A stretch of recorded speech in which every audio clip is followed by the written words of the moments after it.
And don't be trying to come for my nails either, because look, I'm going to the nail shop next week.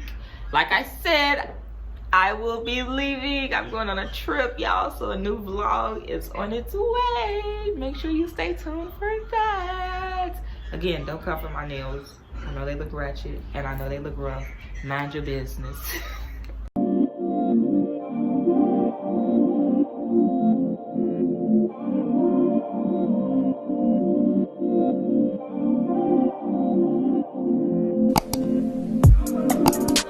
People, welcome back to my channel. It is your girl Money here. Whoop, whoop, whoop, whoop. And I am back with another video today for you guys. This video is like really needed for me because I really needed to like let this go, and it's also informing y'all. A lot of people don't know what Afib is. I suffered from Afib.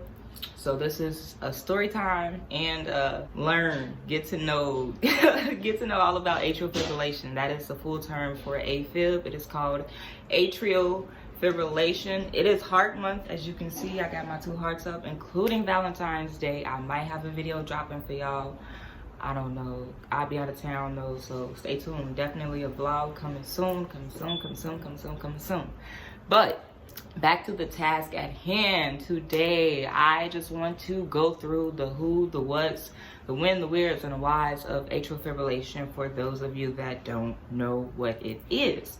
So to break it down, what is atrial fibrillation? Atrial fibrillation is an irregular heartbeat that people who have high blood pressure or heart disease or like, what's another one, strokes, yeah, those types of heart symptoms, those are the people that atrial fibrillation really attacks. It's most common in like older people too.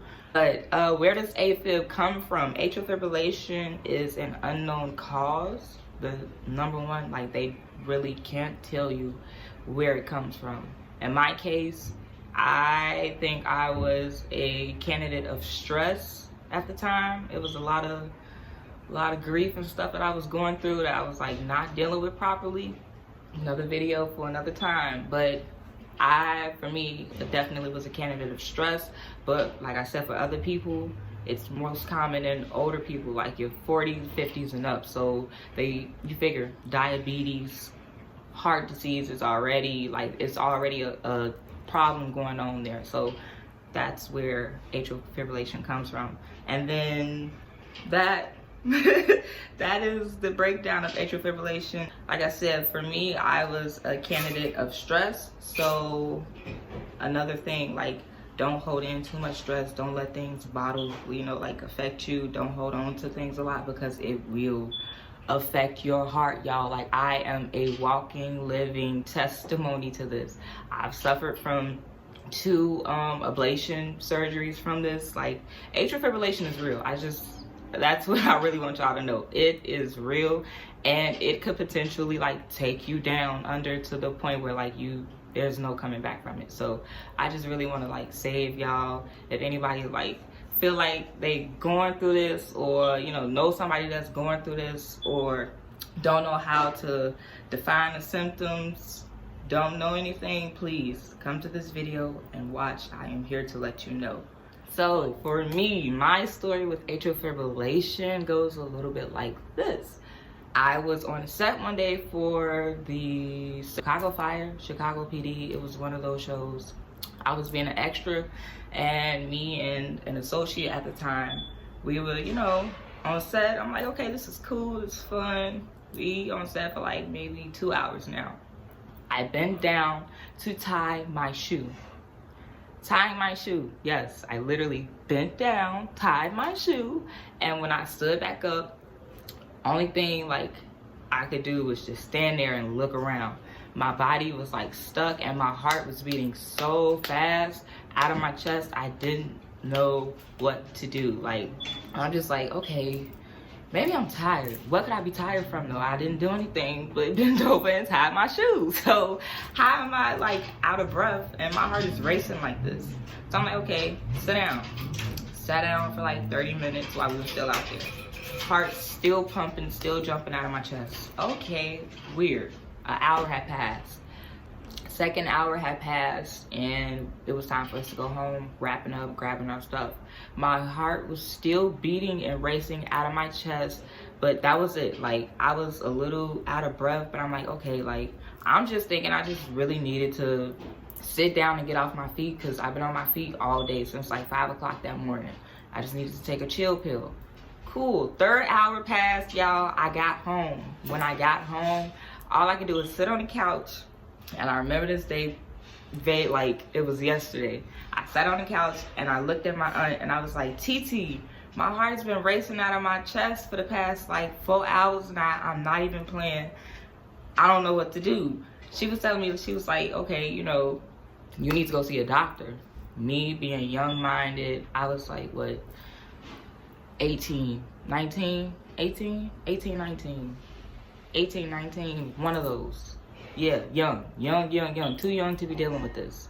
But I'm like, okay, maybe I'm gonna just make me a doctor's appointment, see the doctor, they gonna tell me, you know, what's going on, I'll be fine. No.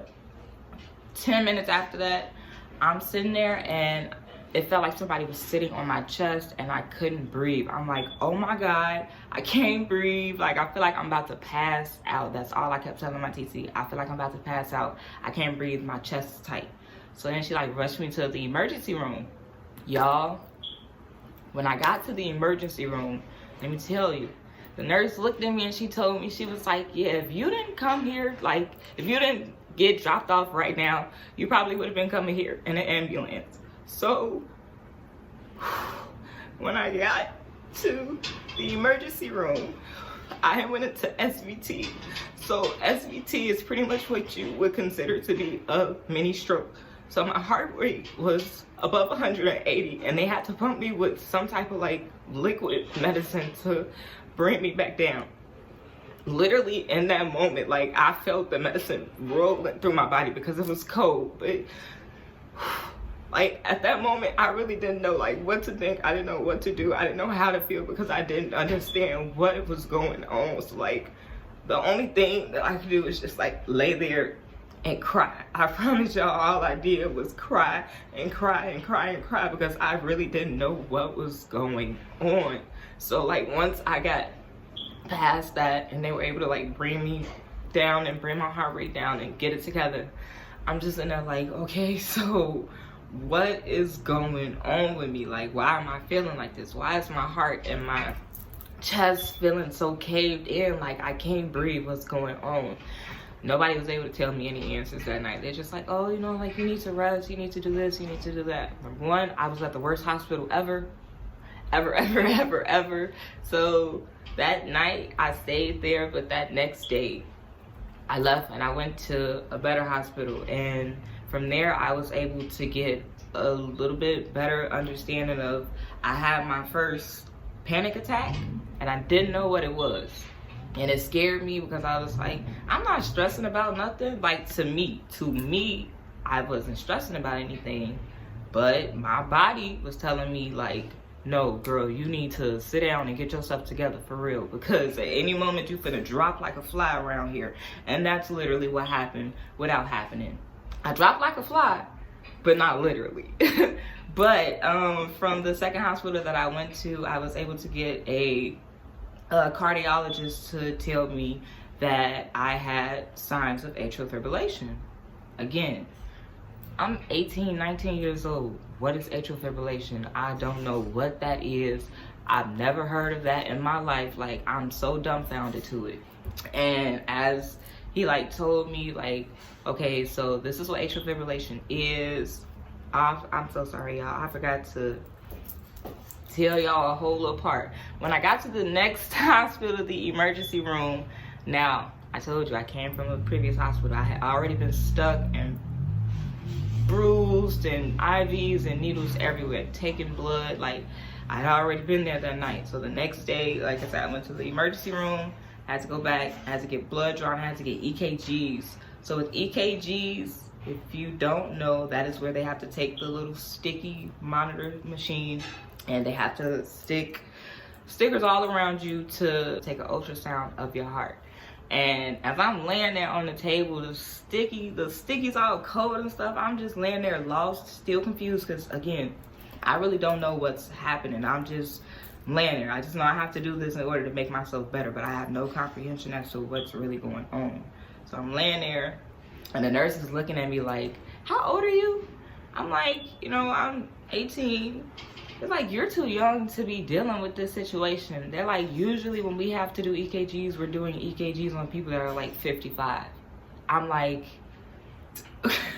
my mouth dropped, because I was like, that's the same thing I've been telling myself since this situation happened. Since last night, I'm just like, what is going on? Why is this happening to me? I'm too young. Like, no, this is not right. This is not right. We got to get this together. So I seen the cardiologist. The cardiologist told me the symptoms of atrial fibrillation, and then later told me like I had to come in and I had to get an ablation. So what the ablation is, an ablation is it's a surgery. It is a heart surgery where they go and they put catheters in your groin area and they go around to your heart to zap your heart system.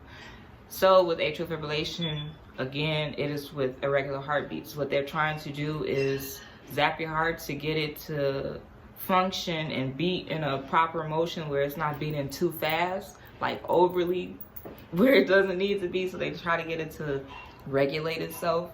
So I had to go see doctors and go, you know, prepare myself for the ablation. And I had my first ablation in August of 2016. Y'all, when I say that was the scariest thing that I've ever had to like go through, scariest thing ever, but it helped. It definitely helped. I had to lay on the table and be conscious, but not conscious. Like, the only thing that I was able to do was move my eyes, but everything else I was under the amnesia, so I could just lay there. They had to keep me semi-woke so that they could, you know, like monitor my heart. So they didn't want me to be asleep while doing the procedure, because Lord behold, something wrong happened. No, we need you here. So I had to be partially woke for it. And I literally remember, like, I felt the catheters like moving through my back, traveling around. It felt so weird, and I just laid there looking at the table, and all I could do was, it was tears coming out of my eyes. I was like looking at the screen, and like I just feel them every time they would like press the button or do whatever they were doing to zap it. I could feel it. It was just like, wow, like this is really something that I had to do. Like, I'm sorry, y'all. Like, I ain't want to be a crybaby, but like, this is really something like I have to accept. Like, I have to accept the fact that this is something that happened. This is really something that I went through. And it's like, wow. It's a breather, because it's like, I just don't want to be the only person that went through this and hold on to my story and not be able to share it with somebody else, because somebody else could be going through the same thing as me and be lost and probably feel or felt the same way that I did and don't know how to like just release it and let it go. Here, I'm here, we are here, and we are good, we are straight. I promise you, we are straight. But I had the ablation. The healing process afterwards, it's a little painful, because again, they do grow in through your groin, and they went in on my groin on my right side. So that's hurtful. Can't wear underwear. It's hard to walk the first couple of days. It's hard to move, it's hard to sleep. Like any movement that requires you to be really strenuous, yeah, go ahead, let that go. Sit down for a minute and get somebody that'll be able to assist you, because it hurts. I'm here to tell you, it hurts. But as you like, it starts to heal, it feels better, it gets better. And after the ablation, it was cool. I was fine. Everything was running smooth. And then 2017 came. 2017, I'm good. Beginning of 2017, things was working out smooth. No, I got my dates mixed all the way up. Oh my gosh. It was 2015 and then 2016. That's what it is. I had the dates misconstrued all up. Whatever. It don't even matter. But so the next year, the year after, I had to have another ablation because the symptoms, everything, they came back. And I was weirded out because I was like, how does something like that happen? And I got the surgery. That was all I kept thinking. In my head, I'm like, I got the surgery, so the surgery should have corrected anything that was wrong, corrected the problem. No, let me tell you, when stress is eating at you and stress is poking at you and stress wants to let you know that I am here, stress will take over. Stress will create a problem within you. Stress will let you know, baby, I am here and I ain't going nowhere. Because that's exactly what she did. Stress played me. Stress played me like a little fiddle, okay? She came back and she knocked on the heart door and was like, yeah, we're gonna have to do this again, baby girl, because the first round, it didn't work. You didn't get rid of me. Like, no, I am still here. And I was like, whoa. I really thought I was okay. Clearly not. And again, that is another video. Be looking out for that on learning how to actually let go of things that no longer serve you. I promise y'all will feel so much better. That is what I am in the process of doing with myself now. But stress creates an internal illness. And that is exactly what stress did for me. Stress created atrial fibrillation for me. Why? Whew, man, oh man. But this is something that I had to go through in order for me to grow and develop as a person and to just gain knowledge on. I don't want to stress about anything that doesn't serve me purpose because I don't want to be sick. I don't want to feel the way that I did. I was wearing heart monitors. I was around here looking like very, very, very, very low sick. I was so skinny. And like right here, you will see it. I was really skinny. Like, I looked bad. I didn't want to go outside. I didn't want to be seen by people because I felt bad. I did not feel good about myself. And I don't want y'all to not feel good about yourself. I don't want y'all to ever be in that negative headspace about anything. Like, no. Let stress go because it will kill you. And we don't want that. That's not the goal. Whew.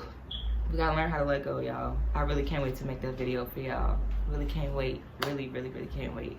But atrial fibrillation is real.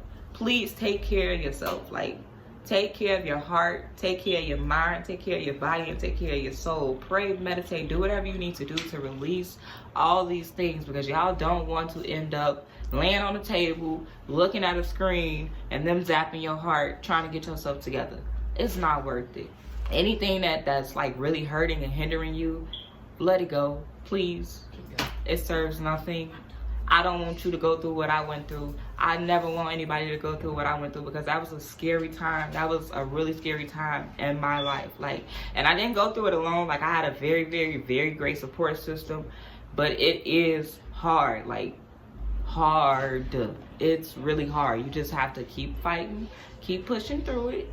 I know, I understand. Like I say, I'm a walking testimony. So I know full-fledged what it's like. Learn from me, please. Please learn from me.